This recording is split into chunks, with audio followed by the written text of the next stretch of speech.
Hello everyone. In this video, I'll guide you on how to cross-play Red Dead Redemption Online between Xbox and PS4.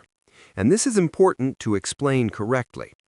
Currently, Red Dead Online does not support cross-play between Xbox and PlayStation platforms. This means Xbox players cannot join online sessions, missions, or free roam with PS4 players. Rockstar Games has kept Red Dead Online servers separated by platform, similar to GTA Online. Xbox users can only play with other Xbox players, while PS4 users can only play with PlayStation players. Linking Rockstar Social Club accounts does not enable cross-platform gameplay. There is no in-game option, setting, or legitimate workaround to make crossplay possible. Any videos claiming otherwise are misleading. To play together, all players must use the same console platform.